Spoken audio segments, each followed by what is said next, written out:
তো আজকে শেয়ার করতে চলেছি আমার মায়ের হাতের তৈরি পালং পনির।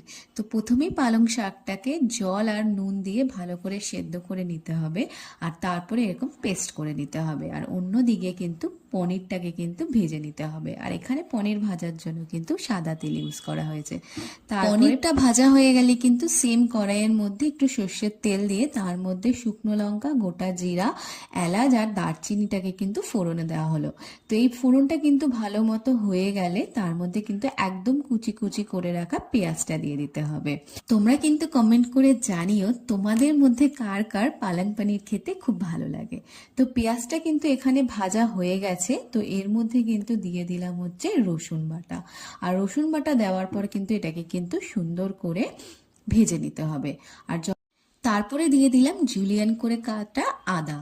তারপরে কিন্তু দিলাম একে একে নুন, হলুদ গুঁড়ো, জিরে গুঁড়ো, ধনে গুঁড়ো আর কাশ্মীরি লঙ্কার গুঁড়ো।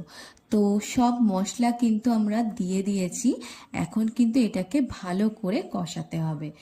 আর শীতকালে কিন্তু এরকম পালাং পানির খেতে খুব ভাল লাগে। আমার তো খুবই ভালো লাগে। আমার কিন্তু রুটি দিয়ে পালাং পানির ওয়ান অফ দ্য ফেভারিট খাবার শীতকালে।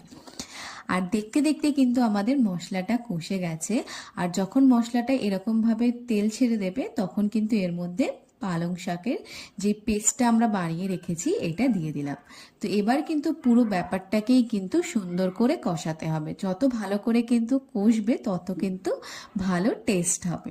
তো এরপরে কিন্তু একটুখানি জল অ্যাড করলাম আর দিয়ে দিলাম হচ্ছে গিয়ে পনিরগুলো। আর পনির দেওয়ার পর কিন্তু তোমরা জল অ্যাড করবে।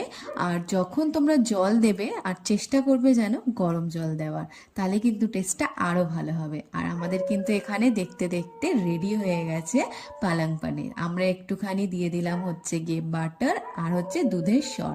আর এই দুটো দেওয়ার পর কিন্তু টেস্টটা আরও এনহ্যান্স হয়। দেখতেই পাচ্ছ আমাদের পালং পনির একদম রেডি।